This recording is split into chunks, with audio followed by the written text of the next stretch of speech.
네, 이어서 뉴스이들 시간입니다. 영남일보 전준혁 기자 함께합니다. 어서 오세요. 네, 안녕하세요. 네, 2025 포항 국제 불빛 축제 메인 행사인 국제 불꽃쇼가 지난 21일 호우주의보 발령으로 취소된 가운데 이를 두고 남구 시도의원들이 포항시의 행정을 규탄하는 성명서를 발표해 논란이죠.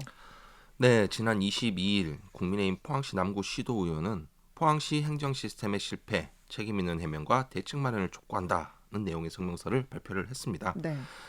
성명에서 시도의원들은 행사 취소와 관련을 해서 포항시가 기상악화라는 면피성 해명 외에는 아무런 책임도 설명도 내놓지 않았고 음, 축제 전날까지도 개최 여부에 대한 구체적인 안내조차 없었다고 질타를 했습니다. 네.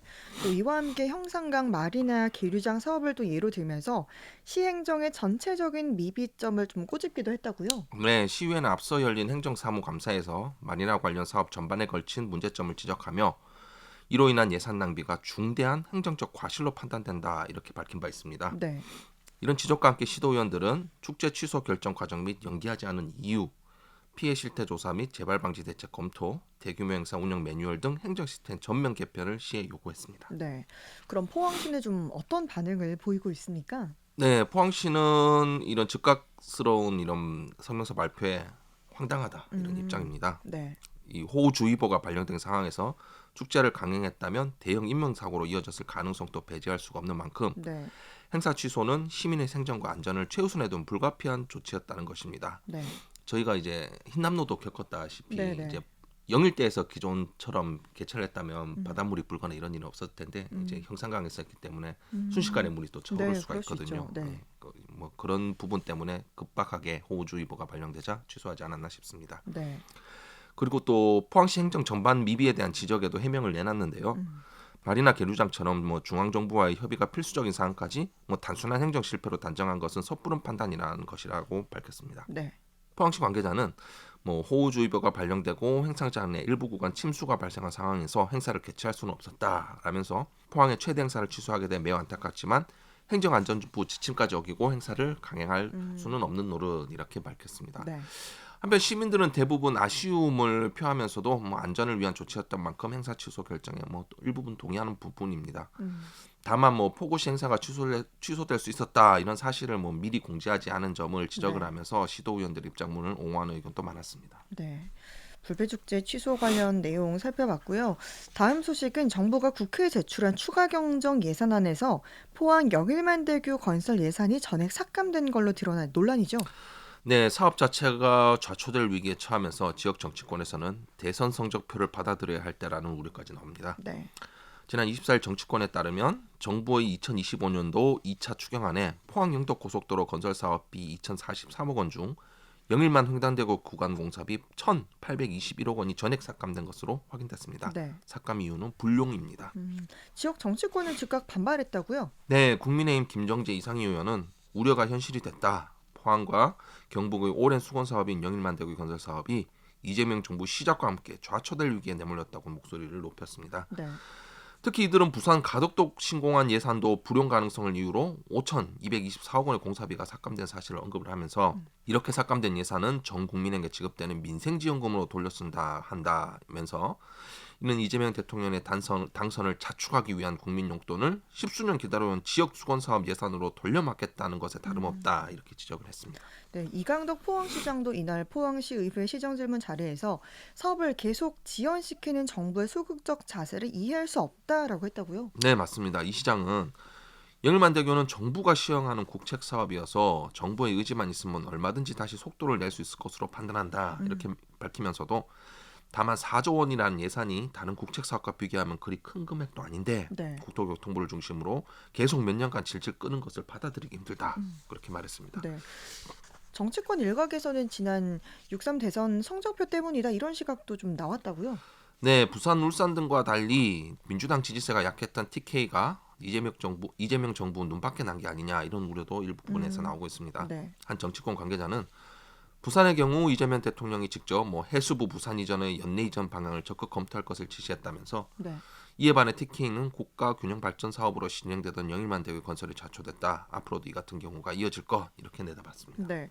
하지만 반론도 좀 상당하다고요. 네, 현 정부 정책 기조가 사회 간접 자본이 아닌 즉각적인 경기 회복에 방점이 찍혔기 때문이다. 이런 주장도 있습니다. 음. 또 다른 정치권 관계자는 뭐 벌써부터 TK 홀대론 등이 나오는 건 시기상조라면서 네. 이번 장관 인사 등을 봐도 지역이 배제됐다는 느낌은 없다. 다만 기존과는 정책 방향이 다를 뿐이라고 음. 확대 해석을 경기하기도 했습니다. 네. 한편 영일만대교는 영일만을 가로질러 포항시 남북구를 연결하는 총 길이 18km, 총 사업비 약 3조 2천억 원 규모의 국책 사업으로 강원도 고성에서부터 부산 해운대까지 이르는 동해안 고속도로의 끊어진 맥을 잇는 다리입니다. 네. 이렇듯 이제 예산이 삭감되면서 영일만대교 건설 사업의 연내 착공이 사실상 무산됐다 이런 얘기도 있네요.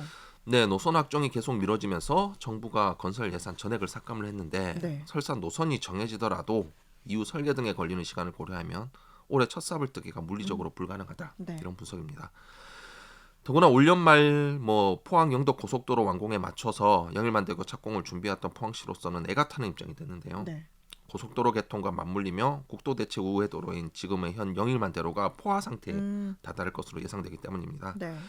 이를 해결할 방법은 영일만대교 개통에 따른 교통흐름 분산이 가장 효과적이어서 한시바삐 공사를 진행하는 것이 중요한 실정입니다. 네, 정말 계획이 좀 많이 틀어지게 됐는데 이게 늦어질수록 우리 시민들 불편만 커질 텐데 좀 해법이 있습니까?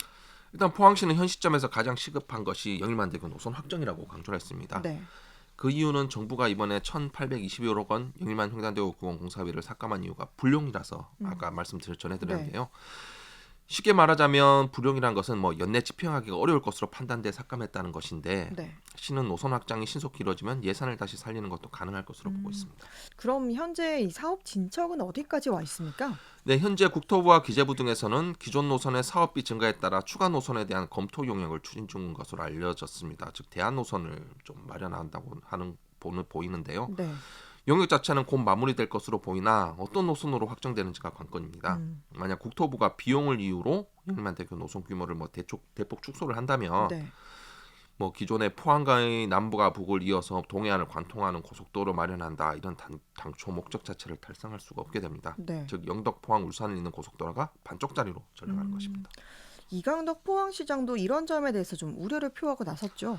네, 지난 24일 시정 질문에 대한 답변에서 시간이 지나고 난 다음에 바람직한 방향으로 잘 지어졌다 이런 평가가 나와야 된다고 본다라면서 U자형 도로가 완성이 되고 산업단지 두 곳과 영일만한 그 연결 등 모든 면을 고려해봤을 때 원래 노선대로 추진하는 것이 맞다고 본다고 밝혔습니다. 네. 포항시 관계자도 일단 노선이 결정되면은 추경에서라도 다시 예산을 일부 확보할 수 있다라면서 국가의 의지만 있다면 설계 등 추후 단계에서 역시 차질 없이 진행할 수 있을 것이라고 말했습니다. 네. 근데 이번에는 영일만대교 건설 예산 삭감을 두고 지방의회 여야 의원들이 책임 공방에 나섰는데요. 국민의힘은 이재명 정부가 포항 시민의 염원을 짓밟았다라고 규정을 했고 또 더불어민주당은 대안 노선을 검토하기 시작한 건 윤석열 정부다라고 몰아세웠다고요. 네, 지난 26일 국민의힘 소속 포항시 의원들은 포항시청 앞 광장에서 영일만대교 건설 예산 전액 삭감을 규탄하는 성명서를 발표를 했습니다. 네. 이들은 이재명 정부가 영일만대교 건설 예산 전액을 삭감한 것은 국가의 책임을 져버린 심각한 정책 후퇴라면서 영일만대교는 현재 진행 중인 착공 가능한 사업으로 불용 가능성을 이유로 예산을 삭감한 것은 명백한 궤변이자 비수도권을 외면하는 역차별이자 지역 홀대라고 비판했습니다. 네. 이어서 영일만대교 건설은 국가균형 발전과 동해안 시대를 여는 핵심 인프라이자 수도권과 비수도권, 내륙과 해안을 잇는 대한민국의 미래의 가교라고 강조를 했습니다. 네. 반면 더불어민주당 포항 지역위는 즉각 반대 성명을 냈다고요? 네, 성명서에서 오종기 박희정 위원장은 영일만대교를 정쟁의 도구로 악용하지 말라면서 영일만대교의 건설 예산의 불용은 사업계획 적정성 재검토 기한 때문이라고 주장을 했습니다. 네. 아까 용역을 진행한다고 말씀을 드렸는데요. 네. 즉 문재인 정부 시절에 이미 노선을 확정했는데도 대안 노선을 검토하기 시작하며 사업을 계속 미룬 것은 윤석열 정부라는 것입니다. 네. 이들은 지난 25일 열린 국회 국토위원회 전체회의에서 국토교통부 장관은 영일만대교 사업을 하겠다고 명확하게 답변했다 이렇게 맞섰습니다. 네. 민주당 지역위는 현재 영일만대교 사업은 무산된 것이 아니고 계속 추진 중이다며 지역 수건 사업의 조속한 추진을 위해 정쟁보다는 협력에 나설 것을 요구한다고 강조했습니다. 네, 여객만들교 건설 예산 삭감 관련 소식 살펴봤고요. 다음은 좀 그나마 좋은 소식인데 미국의 철강 관세 인상 등으로 심각한 위기에 빠진 포항이 산업 위기 선제 대응 지역으로 지정될 전망이라고요? 네, 철강 산업 침체가 지역 경제 전반으로 확산하는 것을 막기 위한 조치라는 분석입니다. 네, 정부는 빠르면 오는 9월 중 지정할 예정인데요. 음, 산업계에서는 적기 대응이라며 기대감을 내비치고 있습니다. 네, 24일 정치권에 따르면 산업통상자원부가 최근 국정기획위원회에 지역 주력 산업 위기 대응 방안을 보고하면서 포항과 서산의 산업위기 선제 대응 지역 지정을 추진하고 있음이 밝혀졌습니다. 네. 앞서 지난달 1일에 여수 국가산업단지가 위치한 전남 여수가 산업위기 선제 대응 지역으로 좀 지정된 바 있지 않습니까? 네, 맞습니다. 이는 정부가 석유화학 등 위기업종뿐만 아니라 철강, 2차 전지 등 3대 위기업종에 대해 특단의 대책을 강구하겠다 이런 의지로 풀이가 됩니다. 네. 선제 대응 지적으로 지정이 되면 매출 또는 영업이익이 10% 이상 감소한 기업에 긴급 경영 안정 자금이 투입됩니다. 음. 또 신규 투자 유치를 위한 지방 투자 촉진 보조금과 수출 판로 등이 지원이 되는데 기업 생존력 제고는 물론 고용 유지와 지역 경제 활력을 회복하는 데 기여할 것으로 기대됩니다. 네. 포항시는 7월 중 지정 신청서를 접수할 예정이라고요? 네, 이에 정부는 관련 법과 절차에 따라 서류 검토, 현지 실사, 관계기관 협의를 진행을 하게 됩니다. 네. 최종 결정은 산업위기 대응심의위원회에서 내리게 되는데 포항시 관계자는 산업위기 선제 대응 지역으로 지정받기 위한 관련 서류를 작업 중에 있으며 7월쯤 정부에 신청할 계획이라고 밝혔습니다. 네. 이어서 산업위기 선제 대응으로 지정되면 기업의 저리융자, 수출 판로, 기업 기술 개발비 등의 지원과 공모사업 유선권이 부여된다라며 현재 여러모로 어려움을 겪는 포항에 단비가 될 수 있도록 차질 없이 준비하겠다고 밝혔습니다. 네. 포항의 산업계도 이 정부의 선제적 대응 방침에 환영의 뜻을 표했네요. 네, 한 철강기업 관계자는 경기 침체와 수요 감소로 경영난을 겪는 중소, 중견기업에 정부의 저리 자금과 기술 지원이 꼭 필요한 시점이라면서 이번 지정이 실제적 효과로 이어지길 바란다고 밝혔습니다. 네. 또 한 중소기업 대표도 지원이 조기 이루어진다면 고용 유지와 수출 확대에 숨통이 트일 수 있을 것이라고 기대를 했습니다. 네. 한편 2022년 태풍 흰남노 피해로 상당한 산업 피해를 입은 포항시는 같은 해 11월 산업위기 선제 대응으로 지정된 바 있습니다. 당시 금융자금 지원, 산업단지 노후 대개조 사업 등으로 약 1,700억 원을 지원받았습니다. 네. 뉴스일데이 전준혁 기자와 함께했습니다. 고맙습니다. 네, 감사합니다.